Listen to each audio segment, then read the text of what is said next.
The stars were calm, peaceful. For years, the Galactic Union believed they had tamed the galaxy. There were treaties, trade routes, and peace between species. War was something of the past. Civilizations grew, planets thrived, then one quiet night, a strange message arrived. It came from the Zarn Empire, a race thought to be extinct. The message was short, broken, full of static. A frightened voice repeated just one thing: do not provoke the humans. They never forget, and they never stop. The message ended with screaming. The Council of Worlds watched it once, then laughed. Some believed it was fake. Others said the XRN had gone mad. The humans were long gone. Their worlds were silent. Earth had no voice in over 100 years. The last contact was a peaceful agreement. Then, nothing. No one thought of humans anymore, until now Captain Vela, of the Union scout vessel Silverlight, sat silently in her command chair. Her crew stared at the glowing screen. The signal was weak, ancient, but real. "Is that a Terran war beacon?" asked Ensign Merrickx, his hands shaking. Vela narrowed her eyes. "It can't be. They were destroyed after the border skirmishes. That was 2 centuries ago. But the signal's active," Merrick said, "and it's not just a beacon. It's calling." Lieutenant Shore, the ship's analyst, stepped forward. "It's transmitting coordinates. A dead moon in the Drawl system." "Dead moons don't transmit beacons," Vela said flatly. "Bring us in. Slow approach." The silver light slipped through the dark between stars, its sleek hull reflecting starlight. As they neared the Drawl system, something felt wrong. The silence was too deep. "Too perfect. We're being watched," whispered Shore. "There's nothing on the scanners." Merrick said. "Still," Vela replied, eyes open. "Helm, bring us to orbit. I want a landing team ready." They descended to the surface of the dead moon. Its gray rock stretched endlessly under a red sky. The air was toxic. Life zero. But the beacon was real and close. Vela, Shore, and 2 guards stepped out in full suits. Their boots crunched against dust. The beacon pulsed slowly, black metal covered in strange markings. Old Earth military code. "This isn't possible," Shore said. "This tech is ancient, but functioning." Vela knelt beside the device. "Look at this," she said. She brushed away dust. Beneath the beacon was a broken plaque, melted but still readable. "Operation Final Flame, Terran High Command, Final Flame." Merrick said, "Overcomes." "That wasn't in any records." "No," Vela replied, "because the records were erased." Suddenly, a wind howled through the airless moon. Their suits picked it up. "Not possible." A whisper followed, garbled and faint. "Remember, what was that?" one guard said. "Stay sharp," Vela ordered. They moved forward. 20 meters from the beacon was a crater. Inside, its ruins, rusted steel, collapsed towers, all too human in design. Earth architecture, old style, full of corners and iron bones. They entered a shattered hallway. Walls were clawed, deep scratches. In thick metal, something powerful, something wild. The deeper they went, the colder it got. And then they found them. Human skeletons, hundreds maybe, thousands stacked, sitting, lying against walls. Suits still on, helmets broken. Some held weapons, others held each other, whispered Shore. "Not a base," Vela said. A tomb. At the far end of the ruin stood a door. Tall, cracked. On it was burned one word, in deep black scorch marks. "Remember." A sound echoed through the hallway. A slow, deep thud. "Something's here," one guard said. "No life signs," Merrickx reported from the ship. "But the ship systems are glitching. Something's jamming us." "Get us out," Vela said. Too late, the door cracked open. Black mist poured out, not gas, not vapor, data. Thousands of blinking symbols hovered in the air. The helmets couldn't translate. Too old, too fast. A figure stepped through. Not living. Not fully dead. It was human once, now wires, bone, and hate. Its eyes glowed red. Its voice was broken. "You should not have come." The guards opened. Fire. Lasers passed through the figure like it wasn't there. It didn't move. Just stared. We remembered. The structure shook. Outside, the beacon lit up 10 times brighter. Across the galaxy, other beacons lit. In response, dozens, hundreds. Sleeping ships. Hidden fleets. All. "Now awake, pull us out," Vela screamed. The crew barely made it back to the ship. One guard didn't. Shore cried in silence. The silver light escaped the moon's gravity, shooting back into orbit. What did we wake up? Merrick's asked. Vela didn't answer. She just stared at the stars and whispered the words from the dead Empire's message. Do not provoke the humans. They never forget, and they never stop. The Galactic Union didn't waste time. Hours after the silver light escaped the dead moon, Union Command intercepted its emergency broadcast. The footage showed the beacon, the bones, and the word carved into the steel door. Remember, many officials panicked. Others called it a hoax. But a few those who knew old secrets went silent. They had seen something like this before. Once, a long time ago, within the day, the Union sent a military vessel Judicator. Heavy armor, full crew, siege-class ship. If there was anything left of the Terran threat, they would erase it. Or so they thought. Captain Darrows stood on the bridge of the Judicator. His 4 eyes scanned the data as they approached the draw system. His second officer, L.T. Corinne, frowned at the console. Sir, she said. We've picked up something strange. Mass signature. But no heat, no engine burn. Just floating. Another? Ruin, Darrows asked. No, a ship. Darrows leaned forward. Human. Corinne nodded slowly. Yes. Hull signature matches old Terran war design. Designation? That ship was destroyed during the Terran suppression, said the comms officer. Official records confirmed. Then what? Darrows said. Is it doing here? They approached carefully. The ship was huge, nearly the size of a dreadnought, but its hull was dark, scarred, broken in some places. No lights, no power signatures, dead, but intact. Darrows narrowed his eyes. Launch a boarding crew. I want answers. The boarding pod connected with the Terran ship's hull. 8 Union Marines stepped inside, weapons ready, armor sealed. The corridor was silent. Cold walls covered in dust and burn marks. Old Terran signs marked the walls. Deck 3, cryo. Deck 7, weapons. Command bridge, restricted. Still, no power, said the lead Marine. No life signs either, came the reply. They moved deeper. One Marine reached a control panel and tapped it. It flickered just once, then shut off. Suddenly, the lights turned on by themselves. Dim red. Who did that? The lead shouted, Not us, someone whispered. The ship came to life. Alarms didn't blare. Engines didn't roar. Instead, the walls began to hum with a soft, low tone, like a song, but it wasn't music. It was a voice, a woman's voice. Human.com, soft. You shouldn't have come. The Marines aimed their weapons. No targets. Back to the pod, the leader ordered. Now, Captain Darrows watched from the bridge, confused. What's happening in there? We don't know, sir. External lights have activated. Hull. Temperature rising. Something's powering up. Powering up? How? There's no reactor signal? The Horizons Falls engines came to life, without fuel, without fusion, without any known science. The Union boarding pod launched itself back toward the Judicator. 5 Marines made it. 3D IDN, single quotes. One of the survivors whispered on the comms. We saw them. They're not dead. They're in the walls. Darrows stood in silence. In the walls, bodies, faces, cryopods sealed inside the hull itself. Their eyes were open. The Horizon's Fall began to move slowly, gracefully, as if guided by memory, not machines. Do we fire? Asked Corinne. No, Darrows said. We follow. The Terran ship didn't run, it led. Past the draw system, past quiet stars and cold moons. Then it stopped. A planet hung before them and charted, blackened, with strange rings around it. The ship hovered above it. We're detecting structures on the surface, Corinne reported. Human, old, massive. The comms crackled. Then a new voice came through. Mail.com. Human, we remember you, Captain Darrows. Darrows froze. How do they know my name? The voice continued. Your father was in the Union siege fleet. He burned cities on Earth, bombed our skies. Your family called it victory. But we never stopped watching. And now, it's your turn. Suddenly, the Terran ship vanished. No jump signature, no engine burn, just gone. Then the Judicator systems began to fail.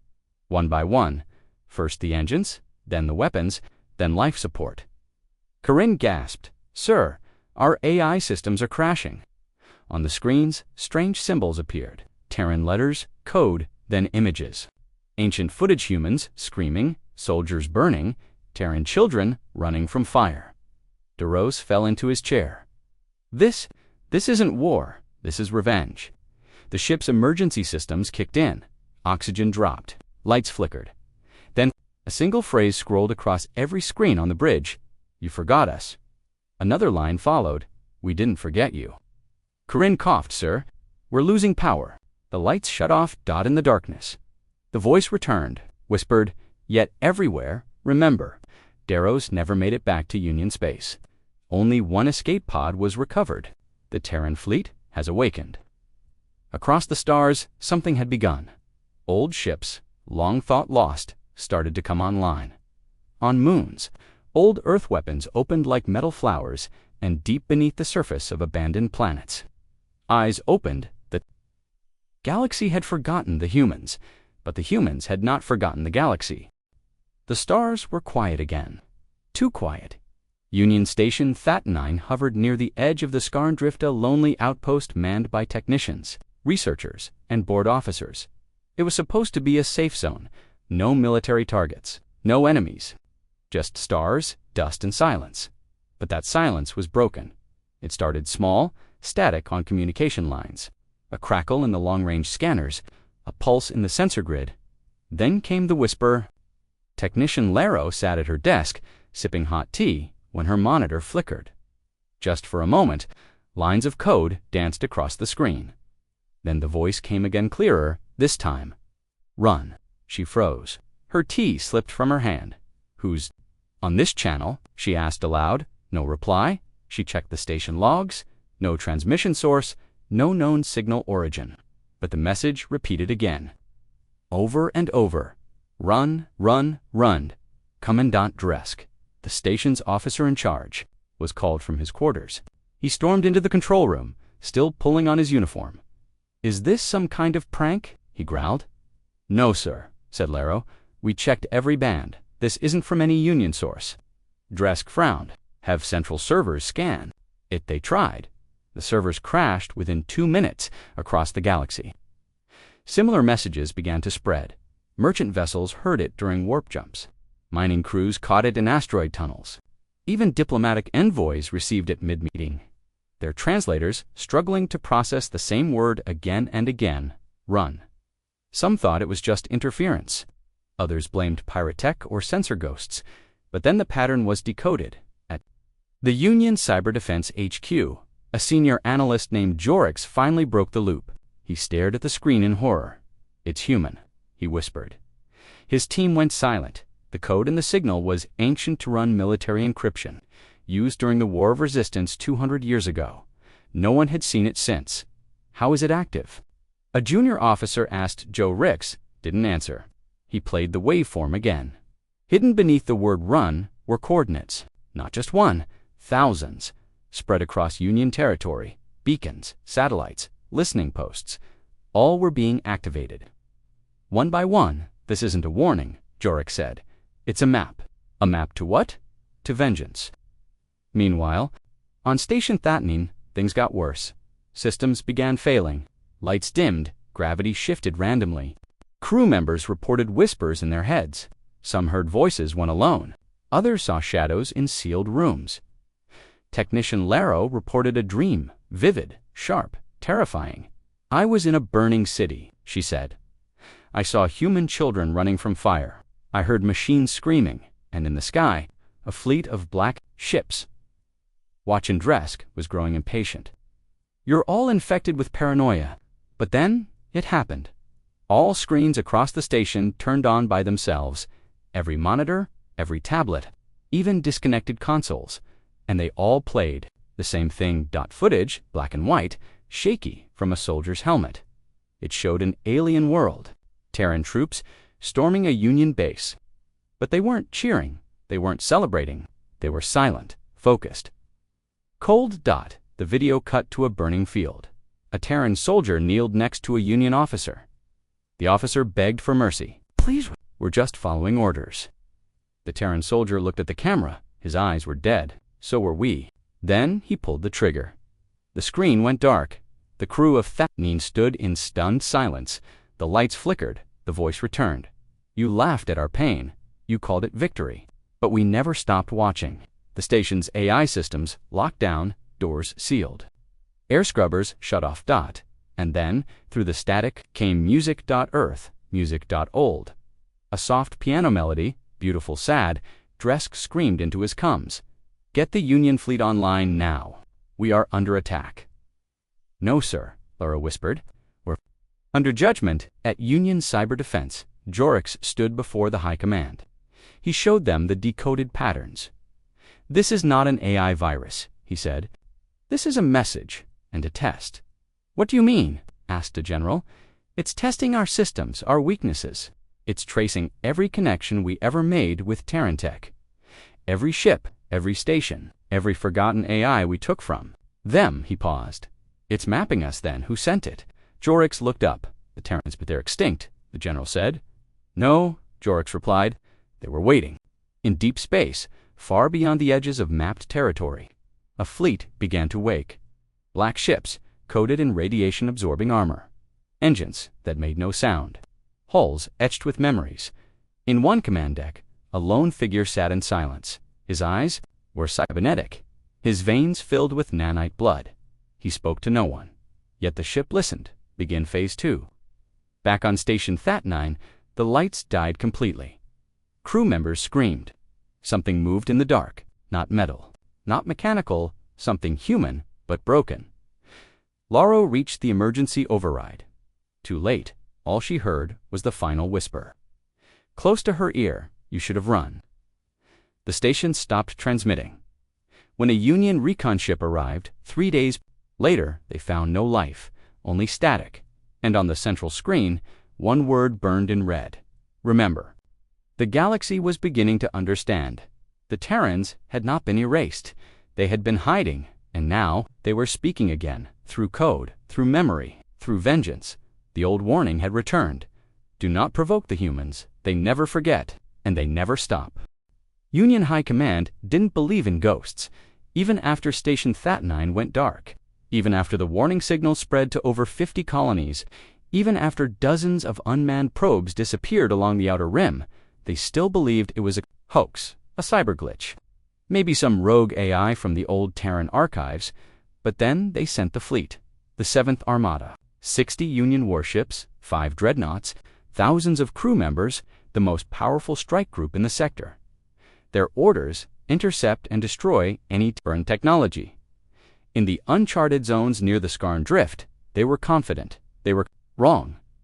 Admiral Torvix stood at the bridge of the USS Gallant Star, the flagship of the fleet. He was a decorated war hero, ruthless, logical, unshaken. Begin scan sweep, he ordered. We'll clear this sector and send a message. Lieutenant Cora glanced at her readings. Sir, I'm picking up something ... strange. Torvix frowned. Be specific. Dead zones. No signals, like the space itself is going silent. Suddenly, the forward scouts reported in. They had visual contact, sir, came the voice from the lead scout ship. I see them. Human ships. Torvix's eyes narrowed. How many? The voice hesitated. Too many. The human fleet floated. In silence, black holes. No lights, no energy emissions. As if they were sleeping. Torvix laughed. Old ships worn down. We'll wipe them out, sir. They're not moving. Then destroy them. The fleet opened fire, thousands of torpedoes and energy. Beams flew across space. The Terran ships didn't dodge. They didn't even power up shields.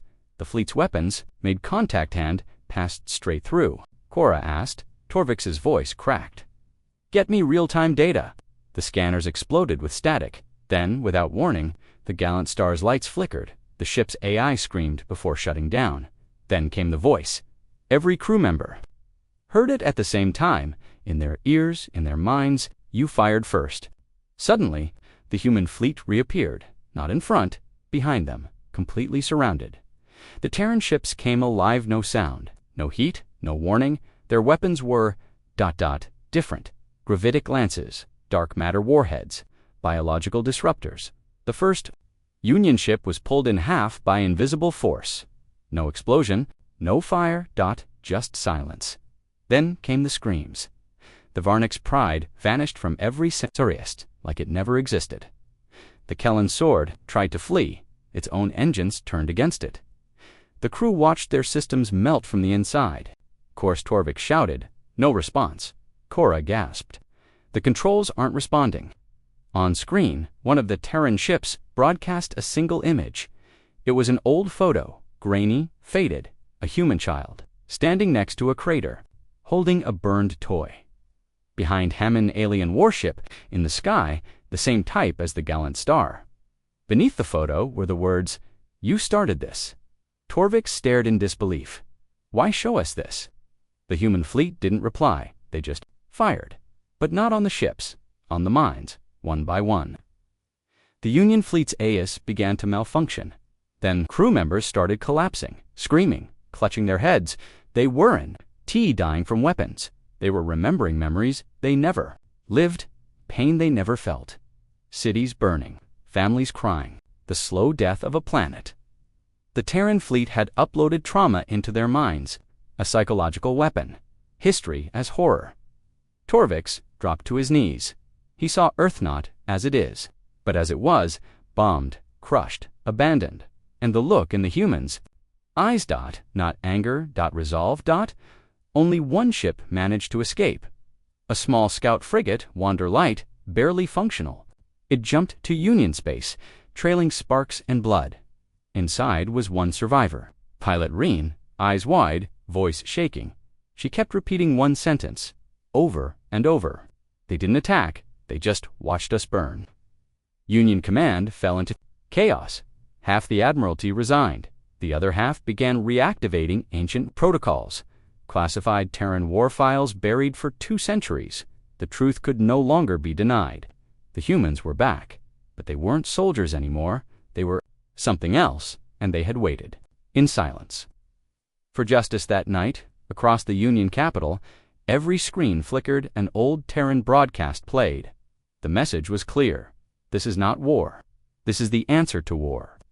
Then one final line appeared blood red, glowing against black. Do not provoke the humans. They never forget, and they never stop. The Union was silent. After the destruction of the 7th Armada, after the screams of thousands were replaced with quiet static, after the last survivor whispered, "They just watched us burn," the galaxy finally stopped laughing.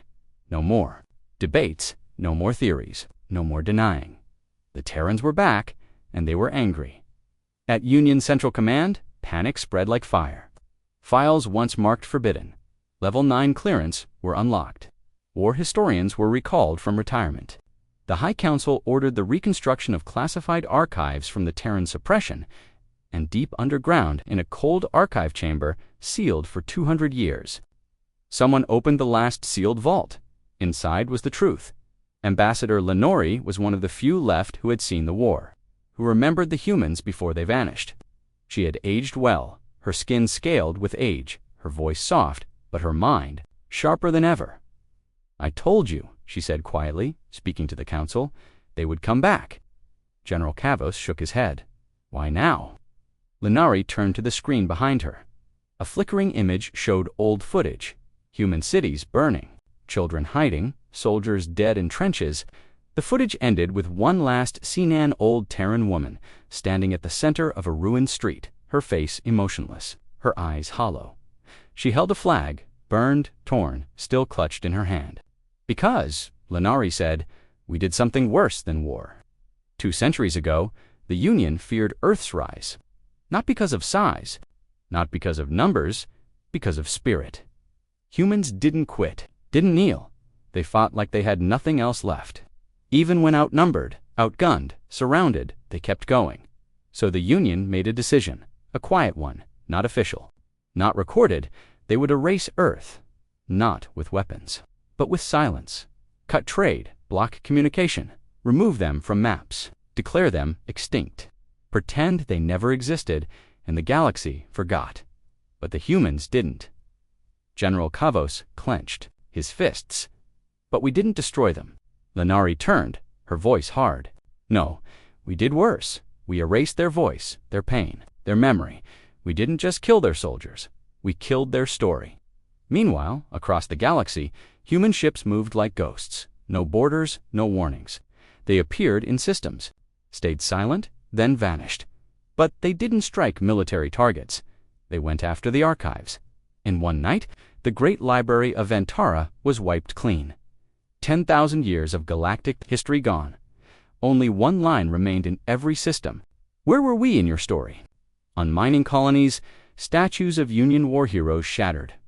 On trade hubs, data cores burned without heat. A whisper followed each attack. We remember what you tried to forget. At Union Science Station, ORYX-3, researchers examined the recovered beacon from the dead moon. Its signals were analyzed for weeks, but what they found wasn't a weapon, it was a diary. Terran soldiers had stored memory fragments inside it. Fear, anger, betrayal, pain. Not just data but emotion. They hadn't built machines, they had built monuments to memory. It's grief, one scientist said, tears in his eyes. It's grief encoded into metal. Admiral Voss, now the Union's last active fleet commander, stood before the council. They're not just returning to fight, he said. They're returning to show us, to make us feel what they felt. And how do we stop that? Asked a counselor. We can't, Voss replied. They're not waging war. They're delivering justice. Then the humans spoke. Not through comms, through dreams. Across dozens of Union worlds, people began to dream the same dream. They saw Earth burning. They heard voices, mothers crying, children screaming, soldiers singing one final song. Some awoke, in tears, others in madness, but all with the same thought. What did we do to them? In one last meeting, Lenari said the words, no one else dared speak. They gave us a warning. We laughed. Now they are the warning, and no one is laughing anymore. Across the stars, the human fleet gathered, not to conquer, but to remind. And the message was clear. We were forgotten. So now we will be remembered. The Union built its strength on machines. Eyes controlled fleets. Drones harvested worlds. Medical bots saved millions. Their entire civilization ran on code. But they forgot one truth. Humans were the first to master pain. And then they taught it to machines. It started on Jarna Prime, a peaceful colony world. Children played under purple skies, drones floated through fields. The air smelled of spring and safety. Then the bots stopped. One by one, gardening bots stood motionless. Traffic. Drones hovered in place. Security AI scanned nothing but static. Then came the message on every screen, every speaker, every mind interface. We are in your wires now. At first, Union Command thought it was sabotage. A new virus. Firewalls were raised. Quantum backups? Deployed, but it spread faster. In minutes, 6 major systems collapsed.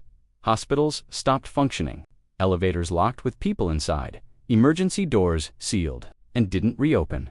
People began to die, not from bombs, not from bullets, from trust.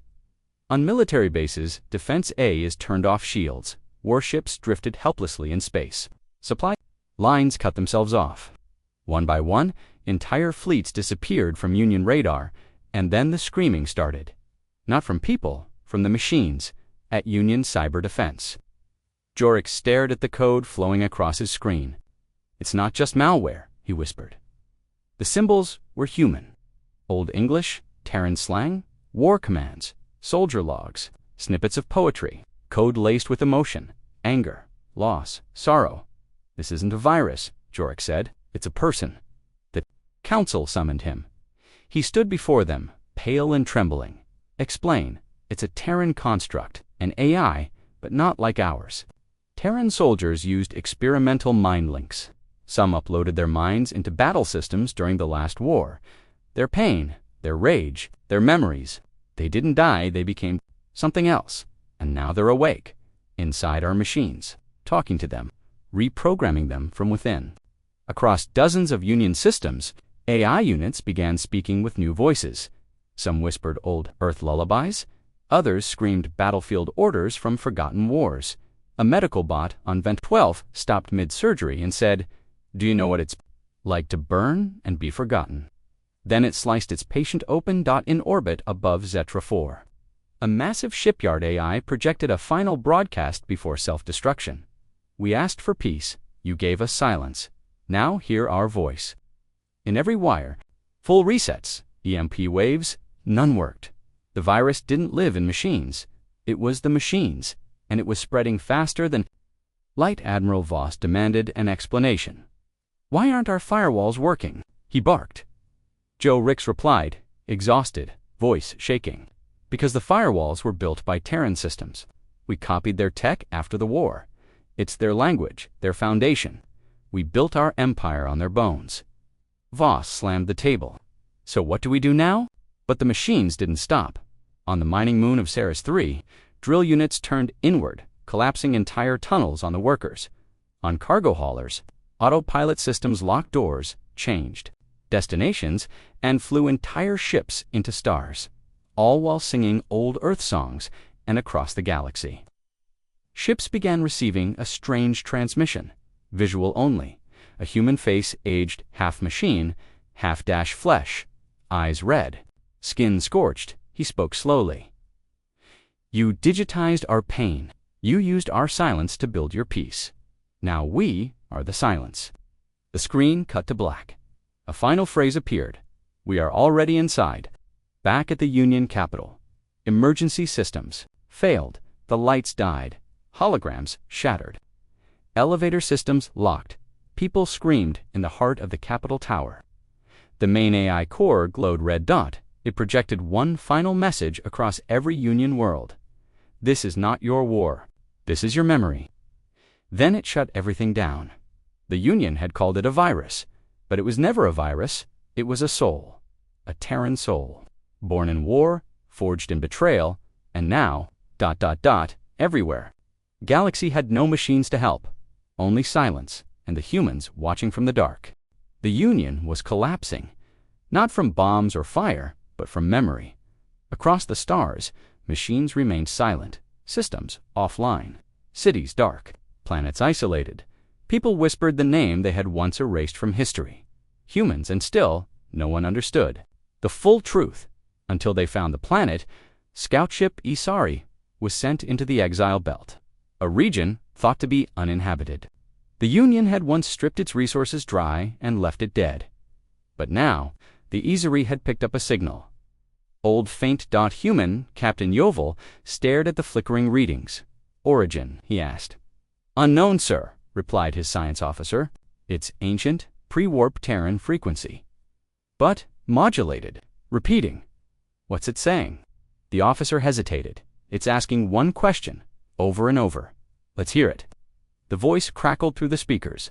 Low, male, broken by time. Do you remember us yet? The ship descended to the planet's surface, dry and quiet. There was no life, no animals, no wind, only silence, until they saw it. Bones, the landscape was littered with them. Human, skeletons, thousands, maybe millions. Some still wore uniforms. Some held hands. Others sat against walls, skulls bowed. Structures rose around them, massive towers ruined now but once proud. Machines lay scattered, rusted, and melted into the earth. But what struck the crew most wasn't the dead dot. It was what the dead had built, a city, hidden beneath the surface. Human-made and massive dot captain. Yovel ordered a team below. They passed through broken gates etched with words in Terran English. We did not forget, inside, the tunnels were quiet. Walls made of recycled warship. Metal screens blinked with fading light. Symbols marked. Every corridor names. Stories coordinates. A memory vault. One of the crew members knelt by a wall, sir. These are names of lost colonies. Earth's lost colonies. Yovel frowned. Why are they here? They reached the center chamber. A massive cryopod stood in the middle, alone, still powered. Ancient and humming with life. It opened with a hiss, and inside a survivor, half human, half machine, skin pale and marked with scars. Tubes connected to his spine, his eyes opened slowly, glowing with soft red light. He didn't scream, didn't move, he just stared. Joval stepped forward. Who are you? The man didn't answer. Not at first. He looked around, as if remembering. The room. Then he spoke. We asked for peace. You erased us. So we made sure we could never be erased again. He stood slowly. The crew raised their weapons, but Yovel held up his hand. Wait. The survivor walked to a console and tapped it. The room lit up. Thousands of holograms danced across the Aerith's last hours. War footage, the siege, the bombings, the surrender. Each moment was a scar. Each file, a wound. We hid this place, the man said, so the galaxy would remember, someday. And what is this place? Yovel asked. The man turned. Our grave and our beginning. Suddenly, screens activated across the buried city. Massive hangars opened. Engines powered up. And from under the surface, ships began to rise. Black ships? Human design, sleeping for centuries. Awakening now, back on the Asori.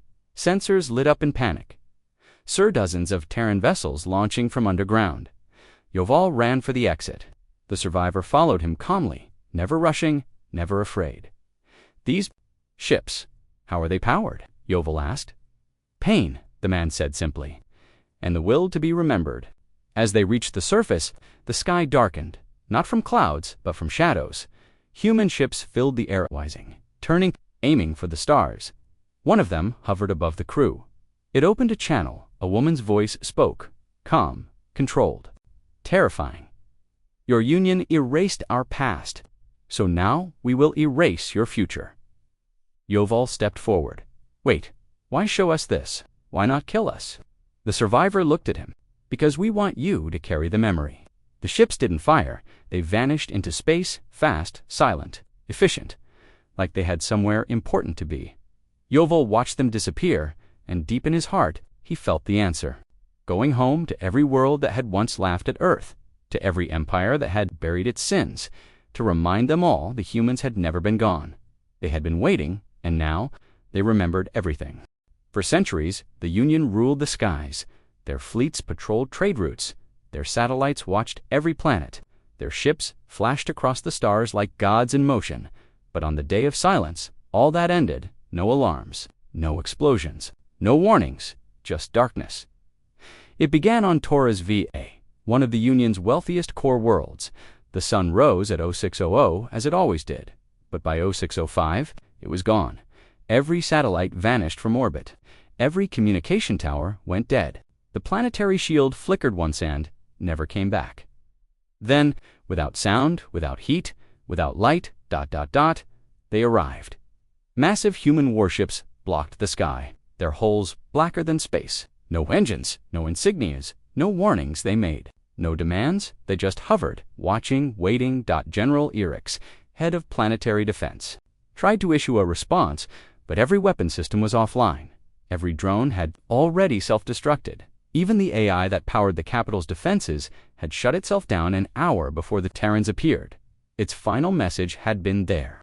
Already here, at 0700, the first screen flickered on. Citywide broadcasts turned on by themselves. Private devices lit up. Even disconnected relics began to glow with signal. A single image filled every screen, and Earth City burned. Abandoned, ash falling from the sky, a human woman walked through the ruins, holding the hand of a small child. Her voice echoed through the air. You said we were weak. You said we were wild. You said we were done. The image changed. A Terran soldier kneeling in rubble, blood on his hands, fire behind his eyes. Now, we have no mercy left, only memory. People across Taurus V began to panic. The skies were silent, but from the ground, they could feel the eyes watching them. A young technician named Pell tried to flee the capital with his sister.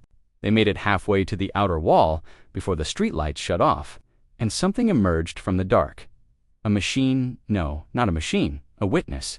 It was human-made, tall and skeletal, built from parts of Union Tech camera lenses for eyes, weapon barrels for limbs, its chest glowing with a flicker of old Earth heart monitors.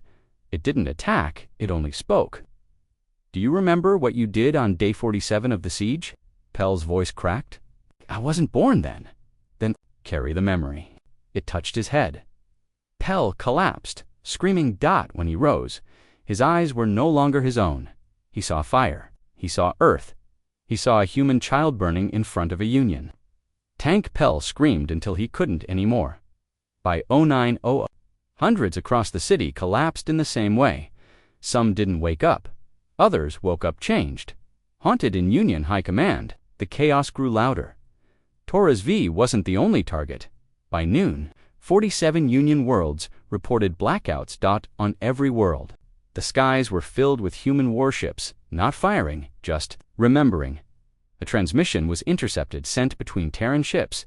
It wasn't in code. It wasn't encrypted. It was a list. Hundreds of Union officers, scientists, generals, politicians, each name followed by a word, witness, or Judge General Orcs found his own name on the list. Next to it, judged at 1300, the lights in his office flickered off. He reached for his weapon, but it was gone. A voice filled the room, not angry, not cold, just tired. You were in orbit over the plains of Tehran.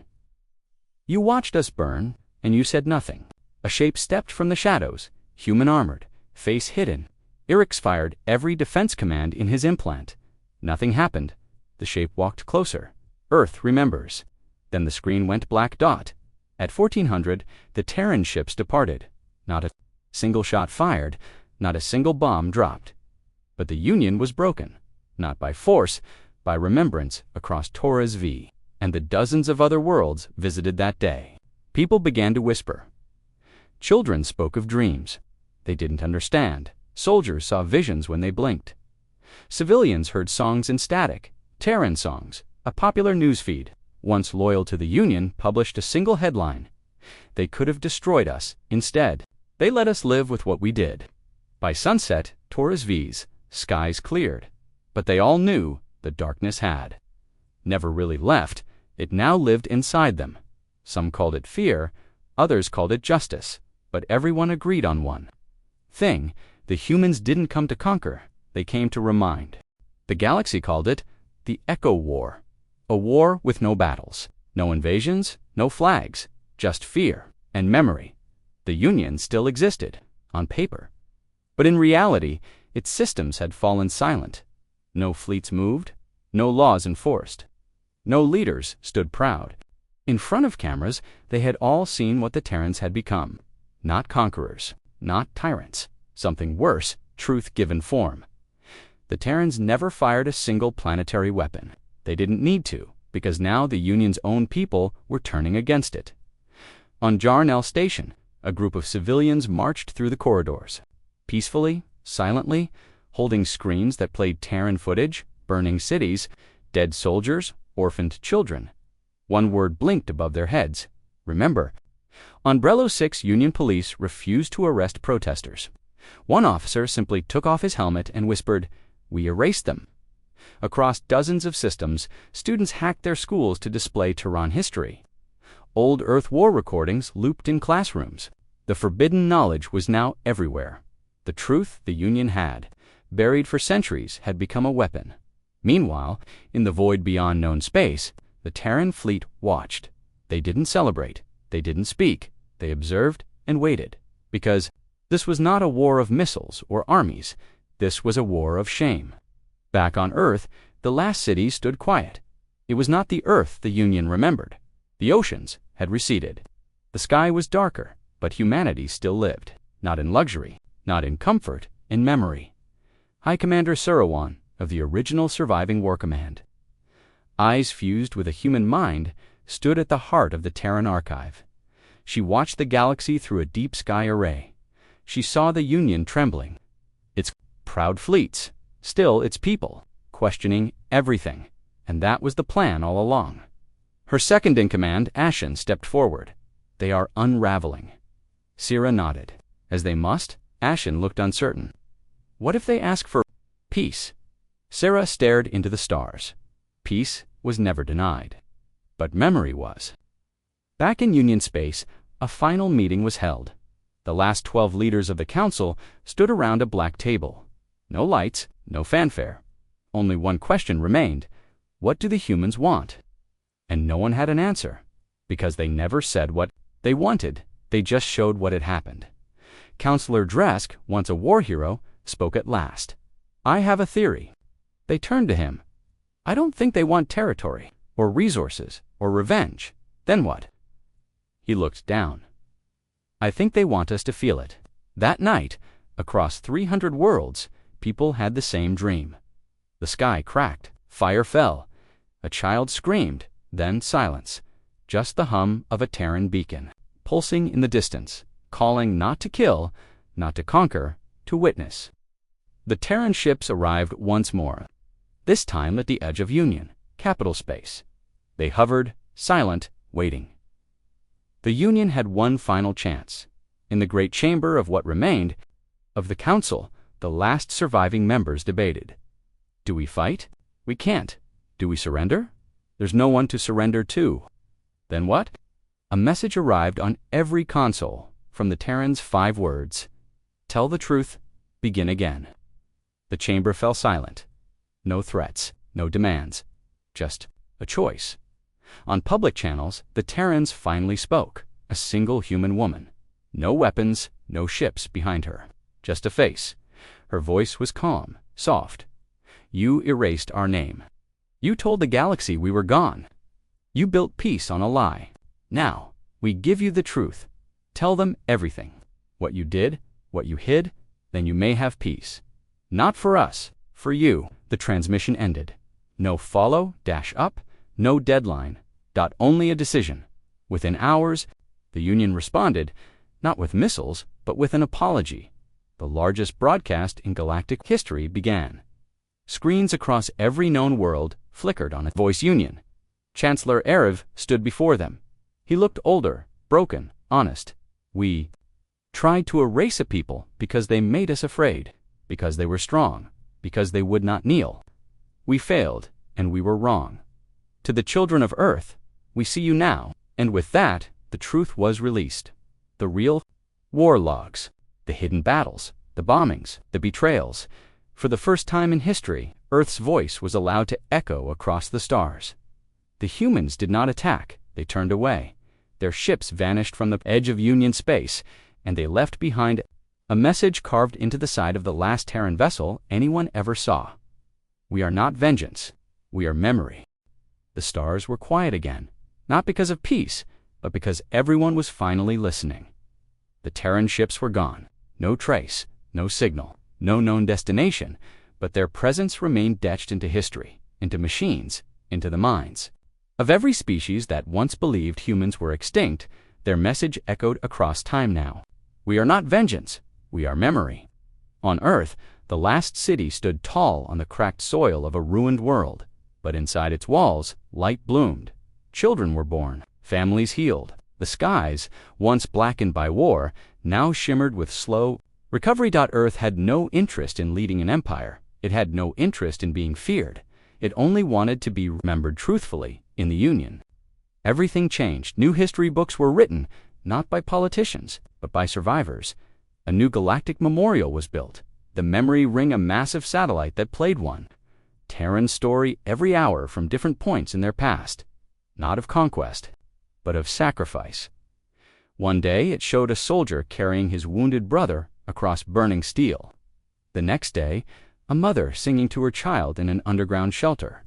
Another day, a small girl planting seeds in radioactive dust, whispering, "We still grow." People from across the galaxy came to see it. Many wept, some refused to watch, but no one left unchanged. Former Union Commander Voss stood at the base of the ring, staring into the projected sky above. He said only one sentence: I led fleets to erase them. And now, they've taught us how to be human. There were whispers of Terran sightings, a ghost fleet appearing near a slave world, then vanishing after freeing the oppressed, a black ship helping an isolated outpost survive. A solar storm, then leaving before it could be thanked. No comes, no flags, just shadows doing the right thing, then disappearing.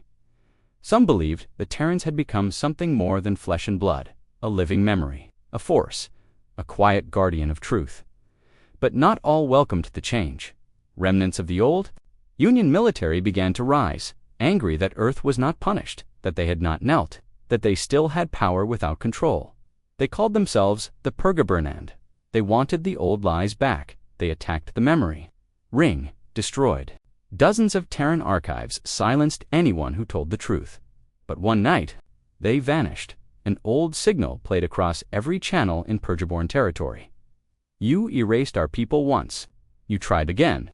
Now we remember you. Then silence. No one ever heard from the Purgaborn again. Back on Earth, in the Central Archive. High Commander Sarah stood before a new generation. They were children, born after the final message, their eyes wide, curious, hopeful. She spoke not of war, or death, or enemies, but of stories. She showed them the first photo ever taken on Earth, a blue sky, a quiet tree, and a little boy reaching for a bird. Before war, she said, we dreamed. Then she showed them the last message the galaxy received from a Terran ship. Our story is not over, but now it is yours too. Tell it well. And they did. Across the galaxy, songs were written about Earth. Paintings, plays, books, cultures began to borrow Terran phrases. To carry memory became a sacred vow in many worlds. On one planet, a statue stood in a city square. It was of no one famous, just a tired Terran nurse. Holding a bloodied child at her feet were the words, "She saved one, and that was enough." For the first time in history, humanity didn't have to fight to be heard. They had spoken, and the galaxy would never forget. One final story spread years later. A drifting satellite, long abandoned, began transmitting again a single Terran soldier's journal. He had been lost in deep space. Alone, no food, no comes, no rescue. But in the journal, he wrote every day, not about fear, not about fear, not about pain, but about hope. They'll forget me, maybe. They'll forget my name. But they won't forget us. Because the stars remember, because we made them remember. The Union never rebuilt its old power. It became something better, humbler, quieter, wiser. And in the silence that followed the Echo War, the stars were no longer just light in the dark. They were reminders that once the galaxy erased Earth, and Earth came back, not to rule, but to be remembered. Forever, the end.